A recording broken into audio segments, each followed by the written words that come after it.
And some of the stories and studies drift outside of the body itself, right? You're not dealing with some organ system or some specific disease. Like, for example, there's a story trending today that we'll talk about a little bit, where the brother and sister of Robert F. Kennedy Jr. are accusing him of spreading misinformation about vaccines. So there's a couple of things going on there. One, that's sort of intriguing. All right, what's he saying? I mean, he's a public figure, got his own brother and sister after him. That has a human interest element to it. And then we're talking about vaccines. There's the health issue. So, I've often said, this show is about educating the listener and the viewer so that they become empowered to take charge of their health. Educate and empower. There's a third E, and it better be entertaining. Because if it's not entertaining, I don't care who you are or what you're talking about or how important the guest is or what. People are not going to listen or watch the show. And entertaining means a lot of things. It doesn't mean necessarily just being funny. All right? Entertaining for me means compelling, of interest, has some sort of universal element to it, the show. Meaningful, resonant, and so on. Pulls you in. You go to the movies and people go to me, I want to be entertained. Well, some of these movies are pretty heavy, right? Especially documentaries. Can be very dark. I don't know if you've ever seen the series I think it's on Netflix, called The Keepers. It's a murder mystery involving the Catholic Church. Now, I couldn't stop. I just could not watch one episode. I had to watch. I mean, you get so pulled in. It's dark. Trust me. There are no jokes flying around. It's a very serious, and I highly recommend it. It's entertaining. It's entertaining because of its human interest value. It's about murder. It's about abuse. It goes on and on and on. And it's about everyday people like you and me. And that, to me, is entertaining. You see, you get my meaning. That's where I'm headed. We show up here to talk to you, and we love it when you do call and talk and share what's on your mind about whatever we're doing or something else. So 877-897-8255. That's 877-897-TALK. Dr. Garko's personal email is drgarko@letstalknutrition.com. Don't forget to follow us, like us, and share us with your friends on Facebook at Let's Talk Nutrition. You can also leave comments on articles that we post, and at Instagram at Let's Talk Nutrition. Subscribe to our YouTube channel at Let's Talk Nutrition, where everything's archived by date, closed caption for the hearing impaired, and have over 66,000 views now. So, apparently, Robert F. Kennedy Jr. is being chastised, criticized, scolded, whatever, by his brother, sister, and niece because they said he's disseminating, quote, dangerous misinformation, close quote, that really is discouraging people from becoming immunized for measles, mumps, and rubella. That MMR vaccine. And we're now in New York, we got a community there in New York that got an epidemic going on almost. The family members declared that they love Robert F. Kennedy Jr., and they praised his work to protect the environment. He's done a great job on the environment.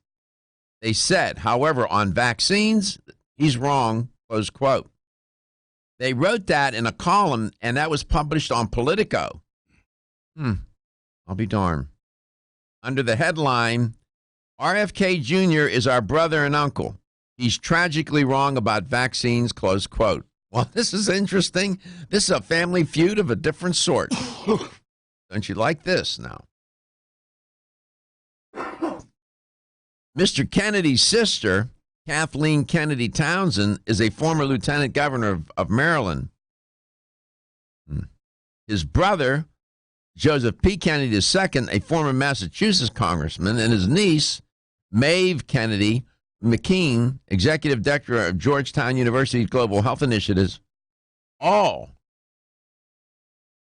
in choral-like fashion, I guess, criticized Robert F. Kennedy Jr. for participating in social media campaigns that the New York Times said have stoked fear and mistrust of vaccines, and for attacking public health institutions, the Times reported, seeking to stem the spread of infectious diseases.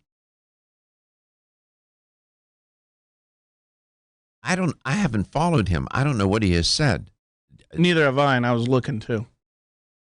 I did see a thing. There was a I wonder what story.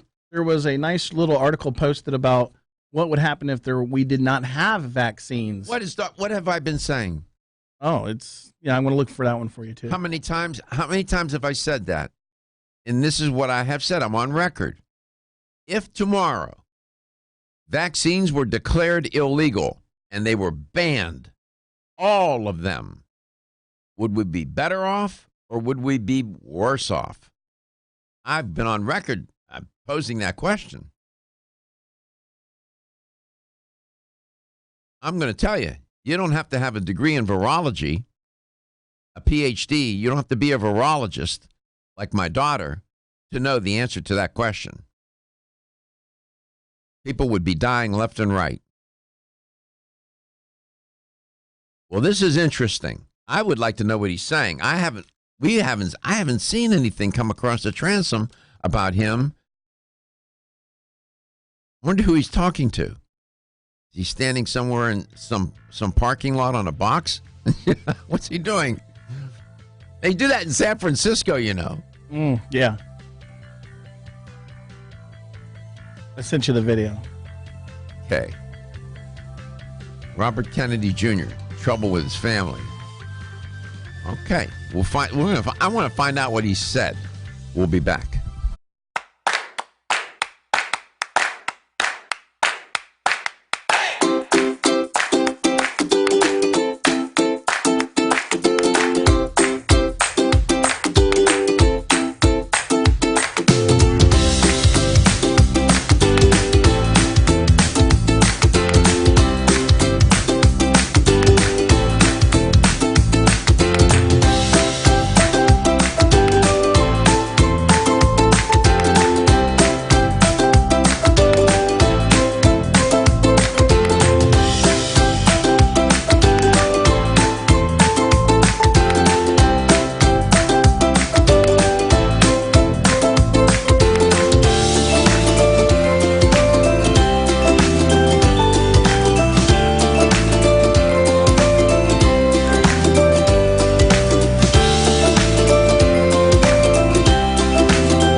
Okay, so we got a family feud going on here between Robert Kennedy Jr. and his niece, nephew, and brother, sister, and niece. Welcome back to Let's Talk Nutrition. It's about vaccines. I find this remarkable. You got groups out there that are called anti-vaxxers and whatnot. It gets very dicey. Highly charged. People get very passionate about this. They lose their poise. They say and do things that are, I don't know. We try not to do that.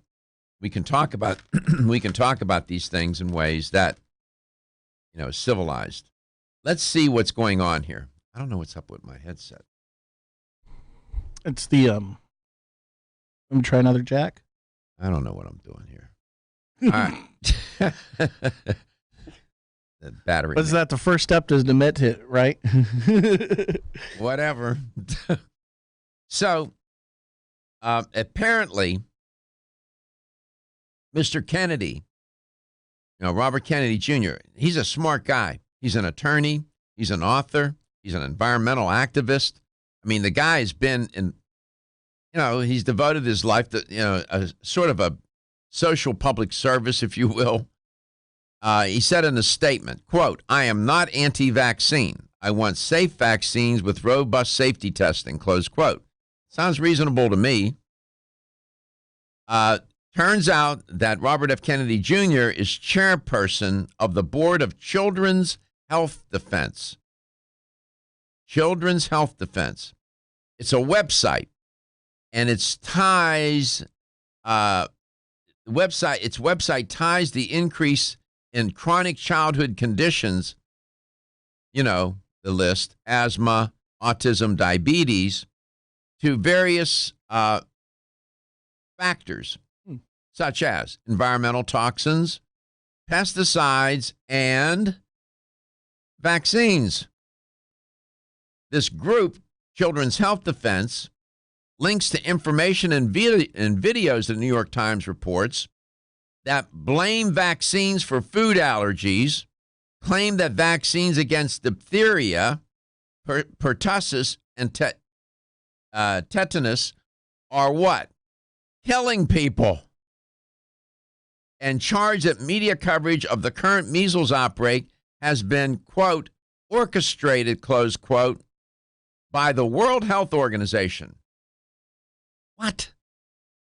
You see, they get out there into that thin ether, where the air is thin and the oxygen that's trying to get to their brain, it's not working. What are they talking about? The World Health Organization is orchestrating some conspiracy? Come on, man. Stop that. In the column, Mr. Kennedy's relatives took him to task, but the New York Times said it was a tempered tone. I mean, they didn't fillet him. But noted that the researchers have concluded that there is no link between vaccines and autism.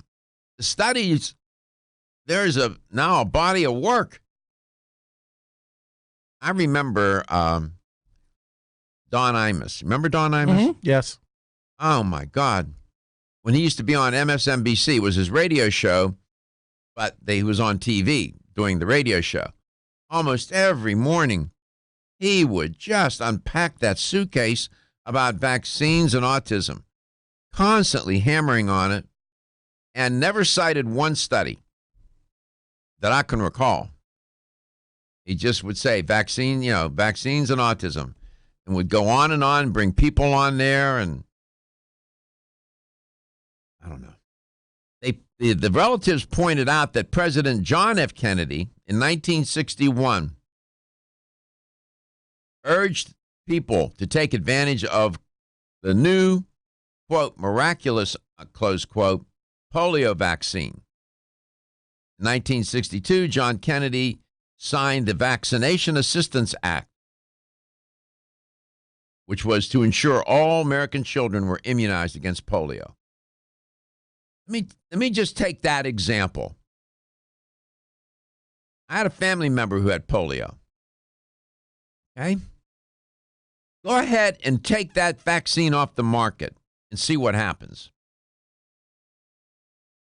Are you comfortable with that? The family members wrote, on this issue, Bobby is an outlier in the Kennedy family, close quote. Know this, right now in this country, we are experiencing the worst measles outbreak since measles was declared eliminated back in 2000. As of Monday of this week, 764 cases in 23 different states. Most of these people were never vaccinated. What does that tell you?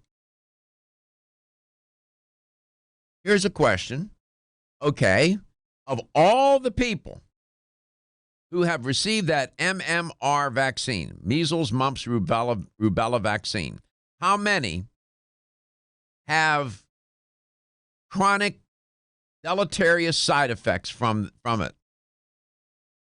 Have you seen anything? I have not seen anything come across the transom about that. See my point?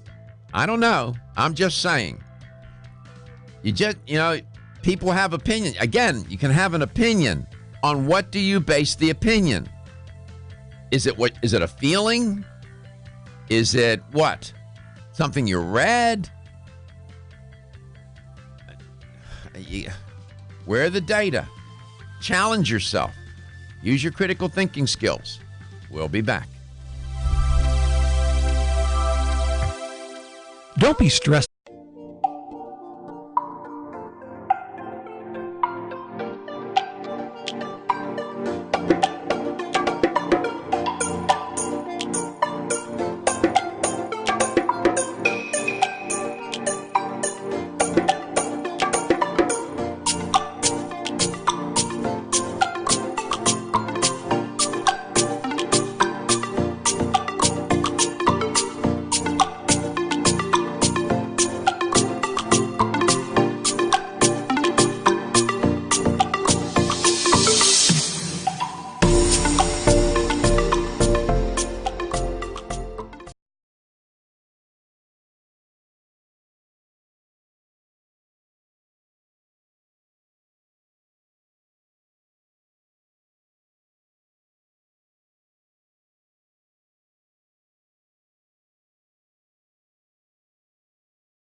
Welcome back. Welcome to Let's Talk Nutrition. Thanks for tuning in. We are coast to coast and we are global. Glad you could stop by today. Dr. Marita Show's our guest. Here's a quiz question before I bring her on. Chlorpyrifos. You know what that is? Chlorpyrifos. Well, it turns out to be one of the most dangerous toxic pesticides out there in the environment. The nation's most productive agricultural state, which is Florida? Nope. No, really? California, Oh. will ban the use of chlorpyrifos, which is blamed for harming development in babies. The move would outlaw, according to Time Health, outlaw chlorpyrifos after scientists deemed it a toxic air contaminant and discovered it to be more dangerous than previously thought. State Environmental Secretary Jared Blumenfeld, said it's the first time the state has sought a ban on this pesticide. It's a neurotoxin. Dow DuPont, which makes it, has been hypercritical, you can imagine, about efforts to curtail its use and said it will hurt farmers who rely on it to control insects. I don't know what we're doing. The use of these pesticides in farming, I know, I would love to. I wonder what the farmer's take is on all of these. I know it yields greater crop yield and all that. I get it. But I just wonder how many of them feel about it. Is there other and better ways to do this besides putting people at? Some of these pesticides are so dangerous. After the field is sprayed, you can't go they won't let anybody go onto the field for 10 days, 2 weeks, whatever. So I share that with you to let you know that's what government, state, local, federal, local, state, and federal government, especially the federal government, is supposed to do. Protect people from these kinds of issues. That's what and they should be good at that. Sometimes they're complicit. And that's a story for another day. Dr. Marita Show is our guest today. She's an educator for Natural Factors, and she is a regular guest on LTN. She's up there in British Columbia, and let's bring her on. Dr. Show, welcome back to the show. Hi, thank you. How you doing? Good. I feel like we just talked. We did. Well, did you know what chlorpyrifos was? I had a feeling it was some kind of toxin of some sort. Right. You can hardly keep up. There are hundreds, if not thousands, of these chemicals. There are thousands of them that are used. And, this is really something. I mean, when you look at the use of these chemicals in farming, to kill the insects and the ward off, whatever. I don't know. It's interesting because it's like you're reading my mind, but it was one of the. This is actually quite a nice segue to what I wanted to talk about today, because in celebration of Mother's Day, I wanted to talk about hormone balancing and environmental toxins, and you just gave me a lovely little intro for that. Okay, well, there you go. Every squirrel gets an acorn once in a while. Get lucky. A broken clock's right twice a day. So what can I say? I have a question that came in about back pain. Okay. Gentleman was hurt in it's Dale, actually, our buddy Dale.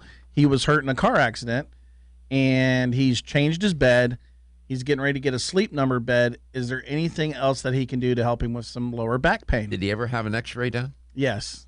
And? Hold on, I'll have to ask him. Does he have, fractures in his spine? No, it's muscles. Is he sure? It's musculoskeletal, so there's no herniation or anything. No. And is he having spasms? Yes. Okay. It's painful. I can tell you, He moves like an old man. I mean, he really does. And he's young, so. if you want to have a strong back, you need strong stomach muscles. If you do, Yeah. Work that core. work your core. If you talk to dancers, professional dancers, ballet, jazz, whatever, they will always tell you it's all begins and ends with the core. Everything, all moves come from the center, right? So if you improve your muscle development in your stomach, in your abdominal muscles, it will help with your lower back. And there are exercises for lower back. Dr. Show, do you have patients that come in with lower back pain? That's a common complaint. Oh yeah, all the time. What do you tell them? Well, I feel very fortunate that I work with 13 other practitioners, and a lot of physical medicine practitioners, so like physiotherapists, chiro, massage. So one of the first things that I recommend is physiotherapy to make sure that they're getting the movement and the strength and, as you mentioned, proper core exercises. I'd rather them have some kind of guidance than just to say, hey, you know what, I just go to the gym and do some core work, because I don't want them obviously injuring themselves further. I want them to have, some kind of detail outline as to, making sure that they're doing the exercises correctly. So movement and strength building is key with not only back pain, but really with any kind of musculoskeletal issue, whether it's like upper back pain or shoulder or knee. Usually it's about strengthening the muscles and the musculature around that to make sure that the joint or whatever area is inflamed or in spasm gets a load off of that, right? Mm-hmm. And then I will typically recommend, if it has to do with muscle tension or musculoskeletal issues, I always recommend magnesium, just to help relax that tension. And then I'm a huge fan of Theracurmin, that's made by Natural Factors, the turmeric, the curcumin, which I've seen huge, really good results with for any kind of like osteoarthritis, so joint pain, musculoskeletal pain, fibromyalgia, any kind of really skeletal system, and notably your spine. Come back. I'll make a couple more comments, and we'll see what we'll get to Dr. Show's topic.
Welcome back to Let's Talk Nutrition.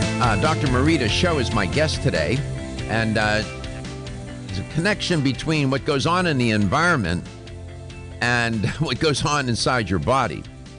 While that's an obvious thing to say, most people got up today, put their feet on the floor, weren't thinking about that, and are unaware of how the environment will have such a profound effect on, for example, their hormones, right? And to get smart about that, and what can you do about it, and how do you know? And with that, Dr. Show, welcome back. So how do you, I'll leave it to you to set up what you want to contend or try to persuade the audience to consider and do. Well, I assume you're talking about these chemicals or whatever in the environment that are affecting the hormonal, the endocrine system generally? Yes, absolutely. The reason why I thought it would be a good topic is there are, I don't know if you've ever attended, there's a lot of big environmental medicine conferences that are now held, mostly actually in the U.S., and I got together with a really good friend of mine this weekend, a colleague, and she attended one of the conferences that was just in Arizona, and they have, and it's not just naturopathic doctors, but they have PhD doctors, medical doctors that are all actually talking about this crisis with regards to environmental toxins. So you mentioned one, with regards to pesticides, but this notion of, not just pesticides, but a lot of these hormone-altering chemicals, especially when it comes to women's health, and a lot of our personal hygiene products, beauty products, heavy metals found in, some of our seafood. And, it kind of goes on. And a lot of these doctors, were obviously there's a lot of research surrounding this now, and how really interesting is that a lot of health concerns that people are coming in with, a lot of it is stemming from this environmental toxicity. And I always like to, when I bring this up with my patients, it can get very daunting, right? When you start talking about, there's like chemicals in this and chemicals in that, and you should eat this and you shouldn't eat that, la la la.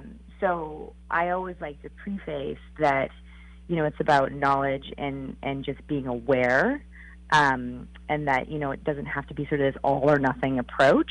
But I think, just with a lot of the information that's coming out, I think we do need to be much more aware and do the best we can and make some positive choices in our lifestyle or eating habits because of what we're being exposed to, more regularly, right? Mm-hmm.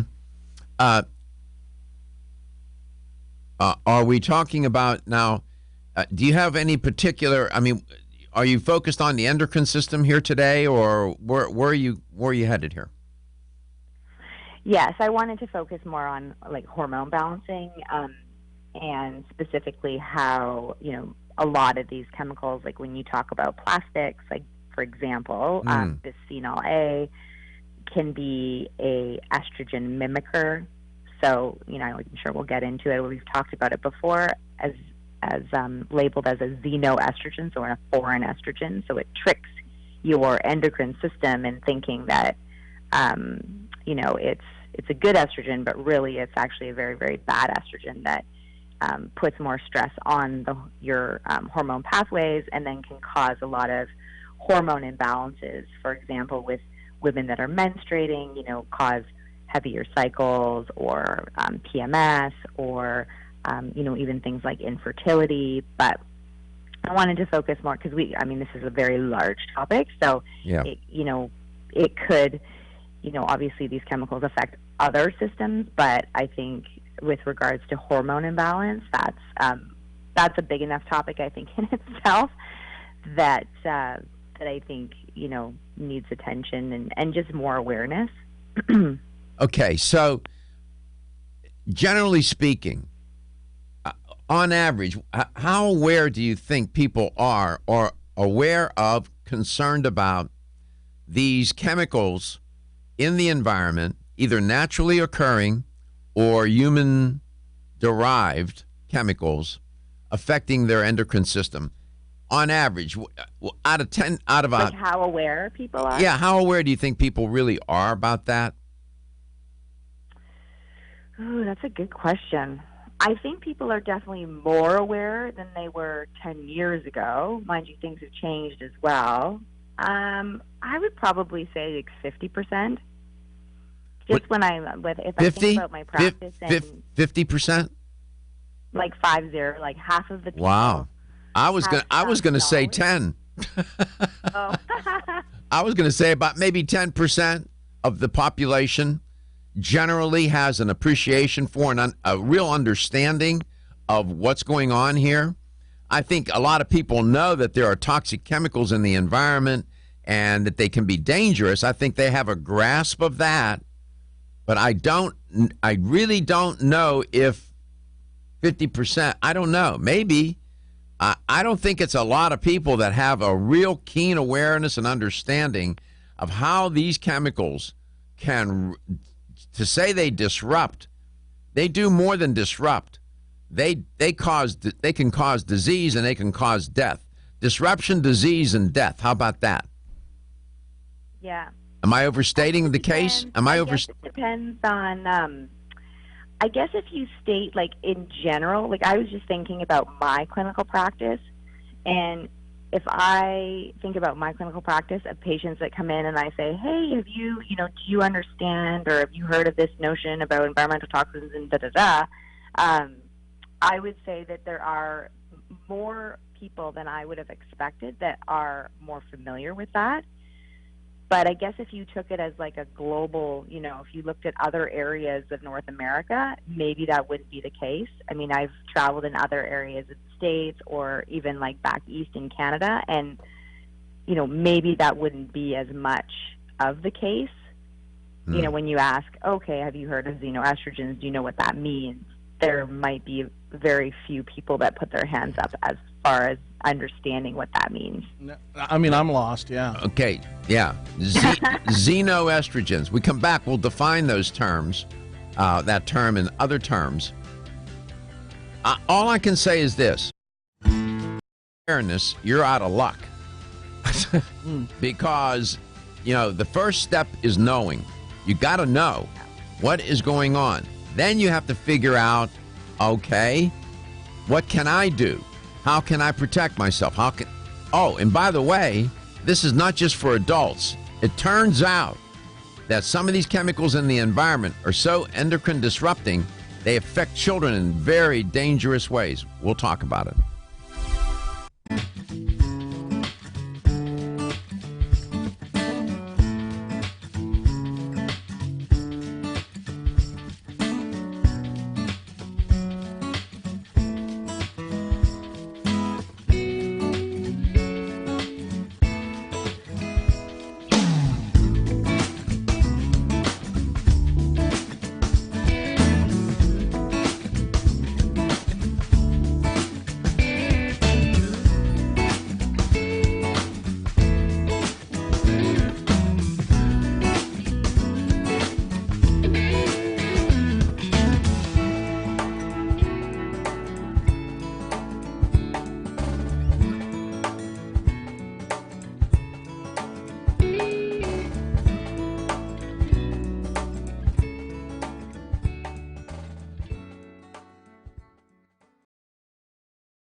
Welcome to Let's Talk Nutrition. Thanks for stopping by today. Glad that you could. We love being here with you. There's so much to cover. Listen, this is all I do. This is it. 100%, full stop, 24/7, 365. So we're on the job. We'll and we do our best to keep you informed and to not only informed, but how can I say this? Really educated about these matters related to health, wellness, and well-being. And there's more of those than I have sent, so we have plenty to talk about.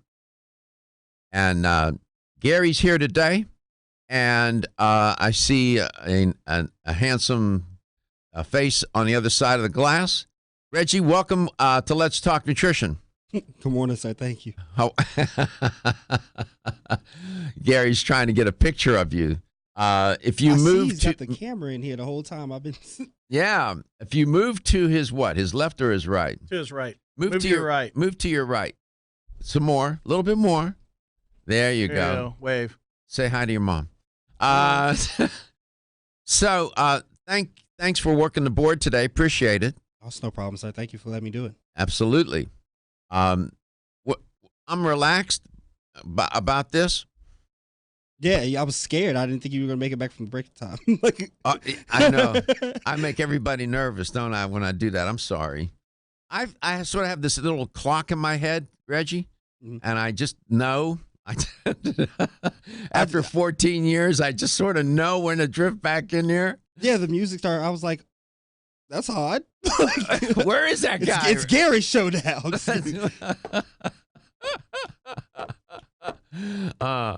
I'm sorry if I made you nervous. And welcome to the show. Thank you, sir. Thank you.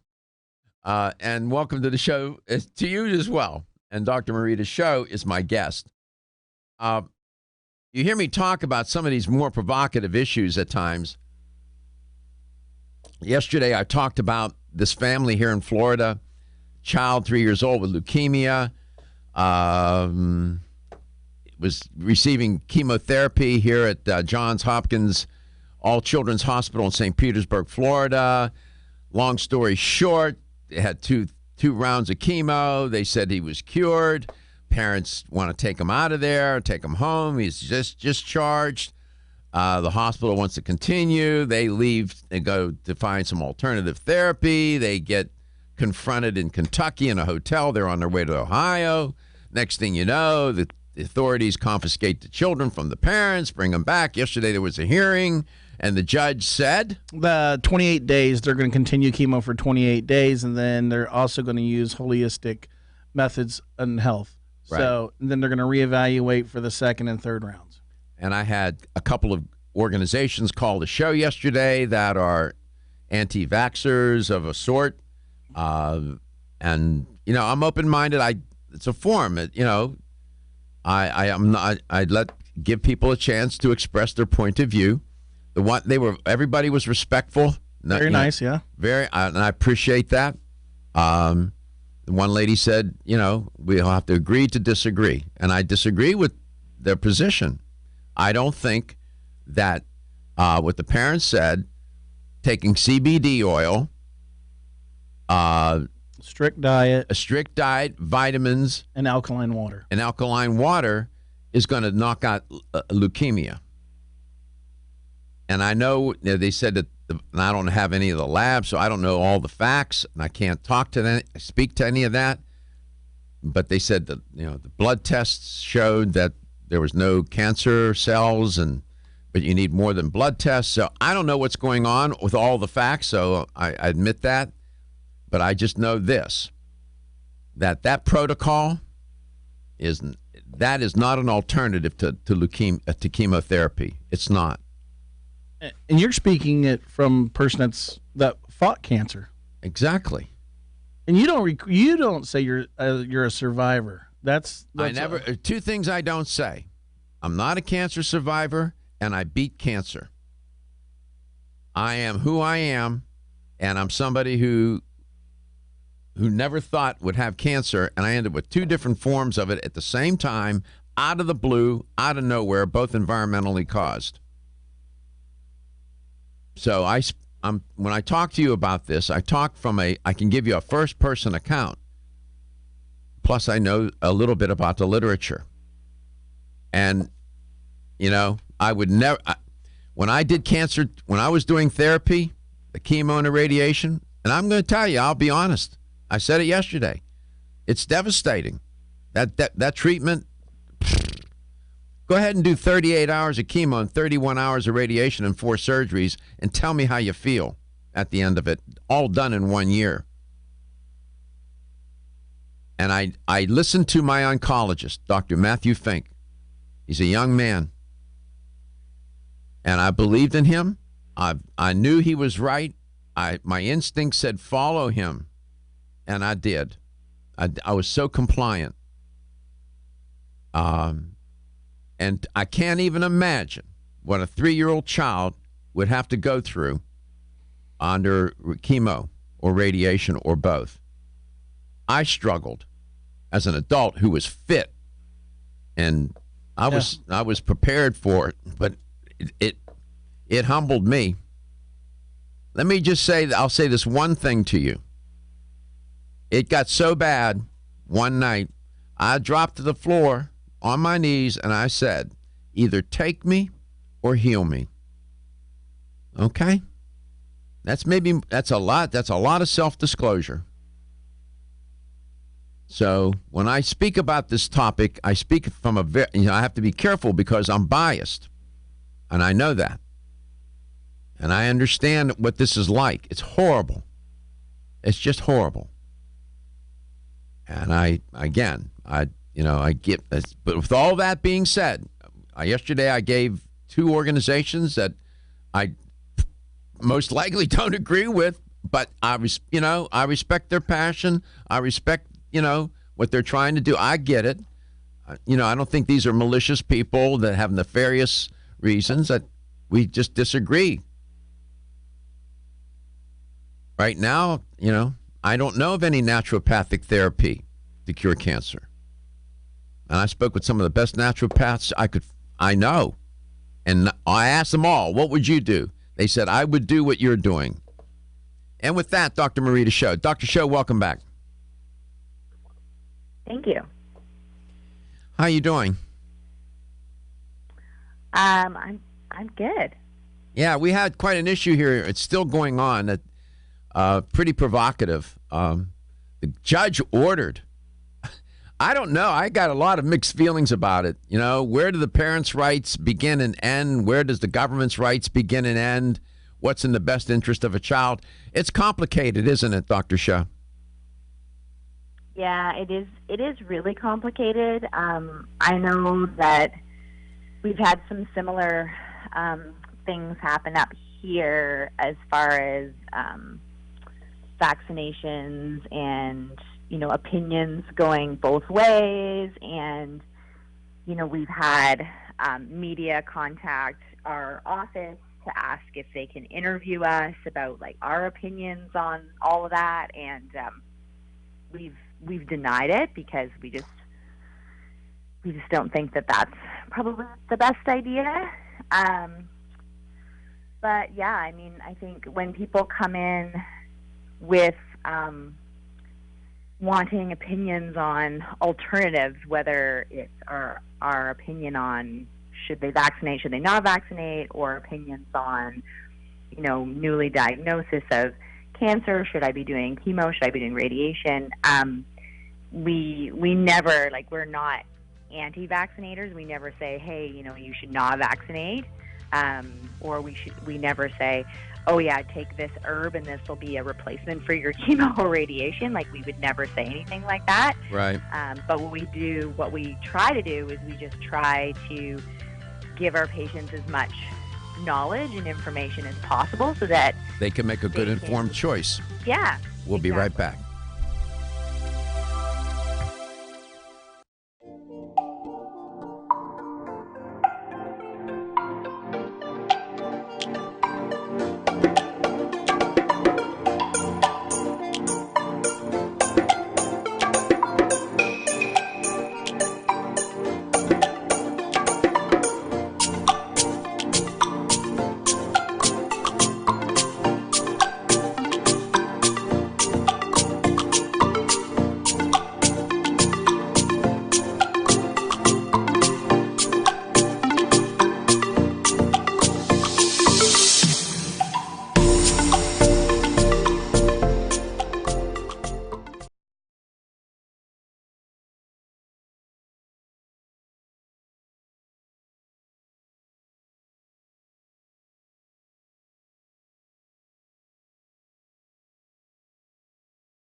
Okay, so these naturally occurring chemicals in the environment and then human produced chemicals that get into the environment can be very disrupting to the endocrine system.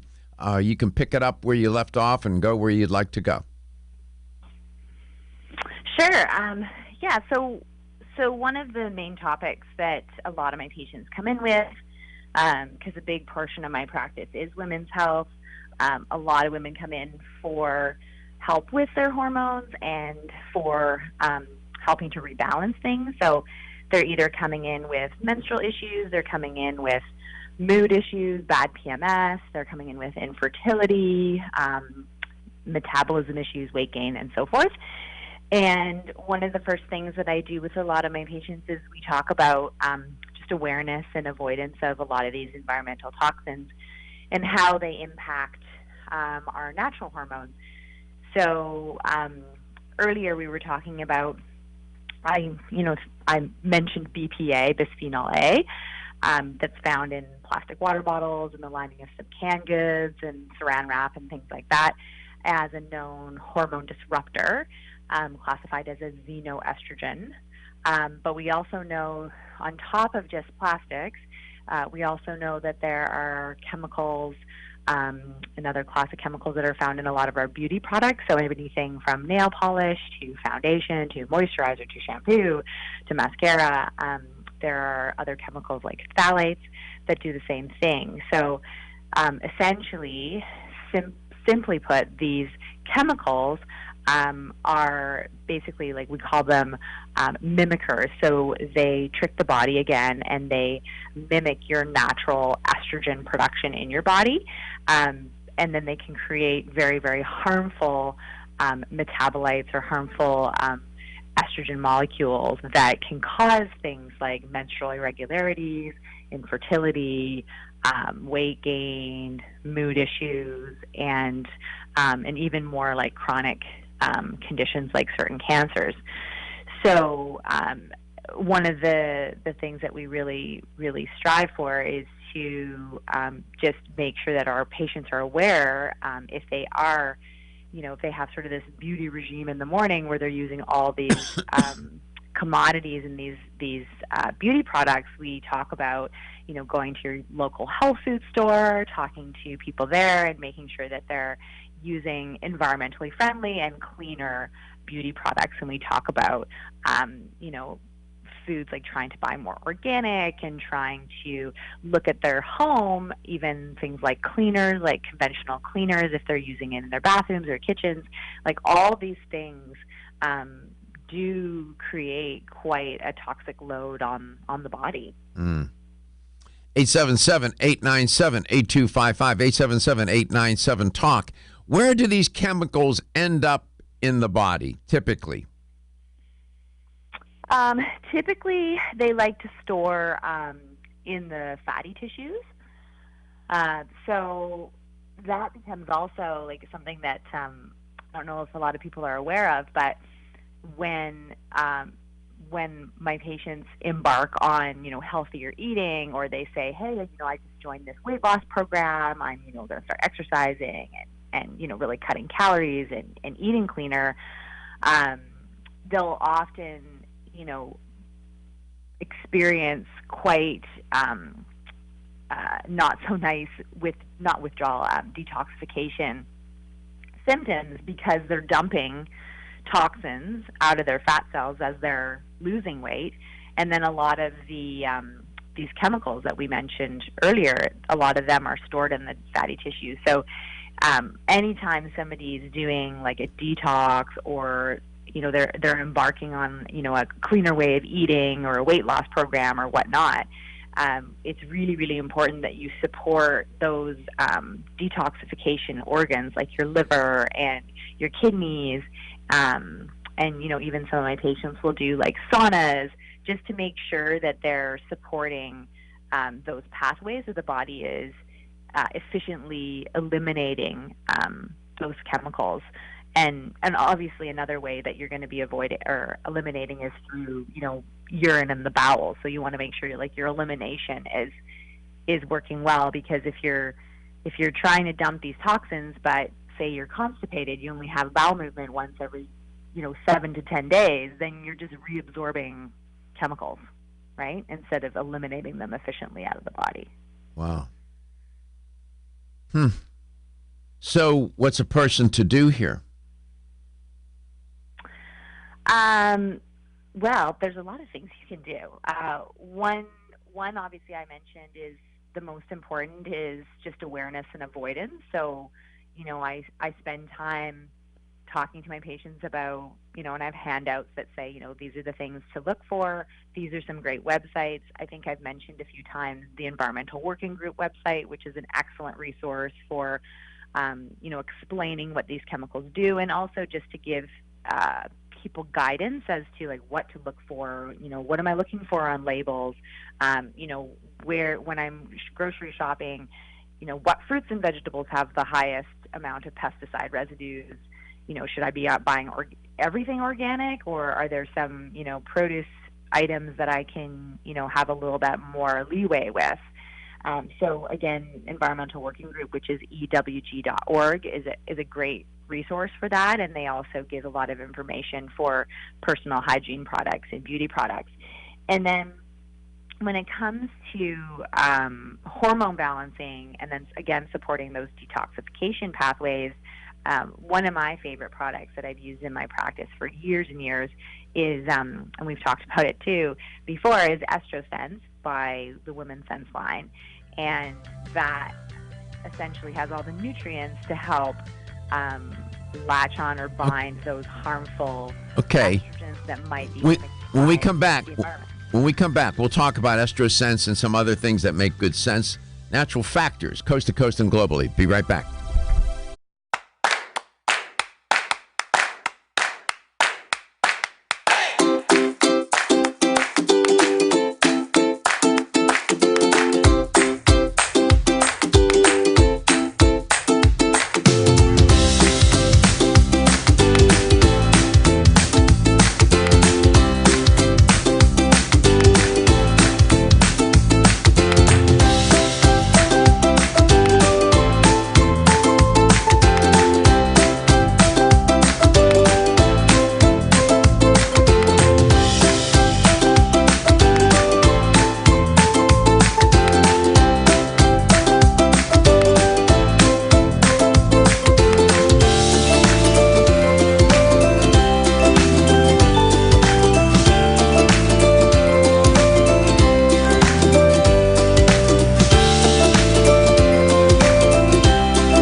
Welcome back. Welcome to Let's Talk Nutrition. Floating out there in the environment, in the air, in the water, in the soil, in the food chain, you have concerns about contamination, and contamination of different sorts. You can have bacterial, viral, pathogenic, these pathogenic microorganisms. You can have contamination with toxic chemicals, and so on. You get the point. And that's the environment. We are situated within that context. And we have to live, and we have to get through each day. And as we evolved over the millions of years, our biology is such that it's able to cope and deal with a certain amount of these environmental toxins of different kinds. On the other hand, we have gotten to a point, for example, where industrial human-made chemicals that are toxic in the environment create a body burden that, to the extent that the natural detoxifying systems of the body, the liver, the skin, the blood, the lungs, and so on, can't handle it. And so these toxins end up getting stored in the body, and they can have grave consequences. They can cause disease, cancer, for example. They can impair development in children. They have their neurotoxins that affect brain function. And then endocrine disruptors that Dr. Show is focusing on that can be, just turn your life upside down where your hormones are sideways. You got not enough of something and too much of another, and you got these chemicals that are mimicking hormones, and it can be a mess. That's just I'm just giving you the broad brushes here, broad brush strokes of what we're talking about, but we're zeroed in on the endocrine system and these endocrine disruptors, these chemicals that mimic, as fate would have it, you can't make it up, mimic naturally occurring hormones in your body. Dr. Show, welcome back. Did I paint that too? Is that too impressionistic of a painting, or did you get the point? No, that's a great summary. Okay. All right. I know it is quite complex, and it's hard, I think, for somebody that doesn't know, that's hearing about it for the first time. It can be quite overwhelming, I find, for a person. And so I think for me, as a naturopathic doctor, I have to be really careful that when I'm explaining this, that I'm not explaining it in a way that it's, too complicated or over their head, and then they don't understand, or, I'm explaining in a way that it's just way too overwhelming, and then they leave my office and they're not going to do anything about it, right? Because it's just, they feel like, oh my God, it's too much, right? There's too many things that I'm supposed to avoid, or, so I try to kind of streamline it and say, okay, these are some really simple things that you can start with, right? Because you want it to be, you want the changes to be sustainable and realistic for the person, and not, put so much pressure on them that they feel, too overwhelmed to do anything. Mm-hmm. I know. Then they don't become compliant. They're just, as you say, overwhelmed and frustrated. They don't know what to do, and so you try to keep it simple. What you mentioned, EstroSense. Now, estro, referring to estrogen. How does this implicate men? That's a good question. Yeah, we kind of left the men out of the picture, didn't we? But it definitely does. So these hormone disruptors, you had mentioned also children, which is a very, very good point. So we cannot ignore the fact that a lot of these chemicals have now been found to affect, reproductive development, brain development in kids, which is really important to note. And then for men, I think when we think about estrogen, we figure, oh, okay, it only applies to women, but it most definitely applies to men as well. So men can or do produce small amounts of estrogen, and testosterone can be affected as well. So what can happen is a lot of these chemicals, when they're being mimicked, if they're mimicking estrogen, what can happen is that they can create more estrogen for men, or they can create, there's certain pathways that can create testosterone to be converted into estrogen for men. So a lot of the symptoms that we would see in men that have too much estrogen versus testosterone or other hormones can be, weight gain, or a condition called gynecomastia, so they have more tissue in their breast tissue, and can cause like libido issues, can cause fatigue, can cause mood symptoms as well. So a product like EstroSense, would that be a product just for women, or can men take it? What does the product do? So the product basically helps to bring back healthy levels of estrogen, progesterone, testosterone, bring your estrogen levels specifically back into normal range by the compounds that are in there, by helping the body detoxify those excess estrogens more efficiently. So there is actually a product that, so men can take EstroSense, but there is also a product called AndroSense. No, not AndroSense. Andro T corrected, which is basically the same product that is marketed more for men, because the idea is that the EstroSense it's under sort of the Women's Sense line, so they have something that's more tailored to the men, but it's essentially the same ingredients. I see. Let's take a call out of St. Petersburg, Florida. Joseph lives there. Joe, welcome to the show. You need to turn your radio. You got to turn your radio off. You're on a delay there, bud. How you doing, Doc? Okay, you need to turn your radio down so you can, because you're on a delay. Hello? Yes, you're here. You need to turn your. All right, turn I your. have a question. Tell me something about the thyroid. What does it actually do? A lot. Okay, that's the short answer. A lot. Okay, the thyroid. What does the in a word, Dr. Show? What's the thyroid doing? Well, my cousin, they're removing his thyroid. They took half of it off, and now they're going to take off they're thinking about taking the rest of the thyroid. Because he has cancer, right? Go ahead, Dr. Show. The thyroid is the gland that dictates your metabolism, so it's a really, really important gland.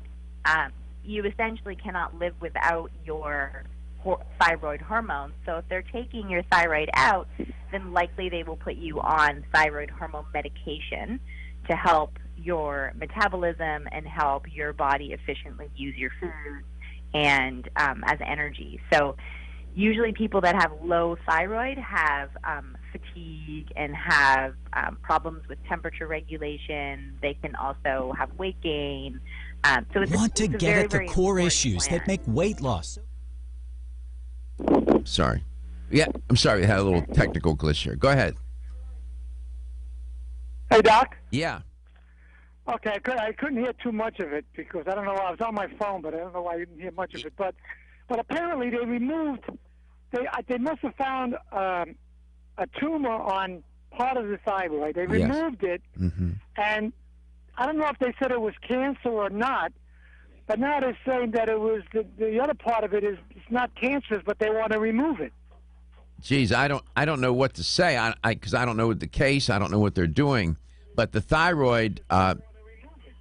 You need to turn your radio off, Joe. Yeah. Okay. You need to turn that radio off. I did. Okay. Okay. Now, the thyroid is a butterfly-shaped organ located in the base of a person's neck. It releases hormones that control your metabolism and your body and the way your body will use energy. Okay, the thyroid hormones regulate all kinds of functions: breathing, heart rate, body weight, your muscle strength. It goes on, body temperature. So it's a complicated organ. We come back, we'll talk some more. We'll pick up Dr. Show. We've got a little technical difficulty. And I'll finish answering Joe's question and try to make sense of what he's trying to ask me. and we'll have the LTN health question of the day. You are listening to Let's Talk Nutrition Coast to Coast and globally.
Here's the LTN health question of the day. Talking with Dr. Show today about how your endocrine system can get disrupted. And she made reference to xenoestrogens. Now, xenohormones or xenoestrogens are what called xenohormones. They're a group of either naturally occurring or artificially created compounds, right? Showing hormone-like properties. They sort of mimic. Xenohormones are frequently implicated in endocrine disruption, typically. They can be synthetic compounds that can cause that are these xenohormones can be or xenoestrogens can be caused by, they can be either synthetic or naturally occurring. Synthetic xenoestrogens are affected by certain chemicals. So here's the question. Which of the following chemicals are considered synthetic xenoestrogens that disrupt your endocrine system? A, PCBs, B, BPAs, C, phthalates, or D, all of the above. Which of the following chemicals are considered synthetic xenoestrogens that include some chemicals? Which of the following chemicals would fall into that class? PCBs, which means polychlorinated biphenyl, BPA, which is, you're familiar with bisphosphates, and then phthalates, or all of the above. Which one of those? Here's the number to call. 877-897-8255. That's 877-897-TALK. So xenoestrogens can be naturally occurring or synthetic. Synthetic xenoestrogens include which of the following industrial chemicals? PCBs, BPAs, or phthalates, or all of the above. All right, let's go to, who is that? Mary Jo? Mary? In Tampa? Mary Jo, welcome to the show. It's great to have you on. Yeah, thank you. Good talking to you. Nice. I think it's all of the above. Yeah, it is. The synthetic xenoestrogens include some widely used industrial compounds, PCBs, BPAs, and phthalates. I think Dr. Show may mention 2 out of the 3, or maybe all 3. But they float around in the environment. They're found in products, everything from plastic bottles to which one of those? The phthalates, BPAs, and so on are found in all kinds of products, right, Dr. Show? Oh yeah, absolutely. Yeah. They're hidden in a lot of different things. Phthalates are even found in some plastics too, to make plastics more pliable. So anything from garden hoses to shower curtains. It's amazing. They're hiding all over the house. Yeah, it's truly amazing. And we have a relationship with these chemicals. They're so much a part of our life, whether you want that relationship or not. And so you have to be aware. So we're trying to educate on this topic, and so that you can do things. So, Mary, congratulations. You won a $25 supplement. Thank you. Thank you, Dr. Garko. Have a good day. Thank you so much. So you mentioned EstroSense. Joe called in about the thyroid. He has a relative. That thyroid's being removed. I guess, I don't know if the man had cancer or what. Removing the thyroid does complicate life a bit, doesn't it? It does, but I mean the good news is that there is thyroid hormone medication that you can take to replace the functioning of the thyroid if you've had the thyroid removed or part of it removed, or if you've had it radiated. In some cases, they do that if you have hyperthyroidism. So there are things that can be prescribed to help. Mm-hmm. But it's a lot, you want to try to keep that thyroid healthy. You have a product called ThyroSense, don't you? Yes, we do. Now, I should mention that it's not a replacement for thyroid medication. So if somebody's taking thyroid medication, you wouldn't want to stop that abruptly and then start on the ThyroSense. But it is definitely a product that can be used in conjunction to thyroid medication. So it has all of the nutrients that help the thyroid work as efficient as possible. So things like selenium and the amino acid tyrosine, a little bit of iodine. So those are all nutrients that help the body produce thyroid hormone. Got it. Dr. Show, thank you so much for being on the show today. And natural factors, EstroSense, ThyroSense. There's another one with sense in it. What's that one? Adrenosense. Adrenosense for your adrenal glands. We'll pick that up maybe some other time. Go to naturalfactors.com. You can find more information on these products. They're sold in fine health stores throughout the United States. Dr. Show, take care of yourself. Thank you so much for being on. Your health is your wealth, and your health is the wealth of those that care about and love you. I'll see you tomorrow.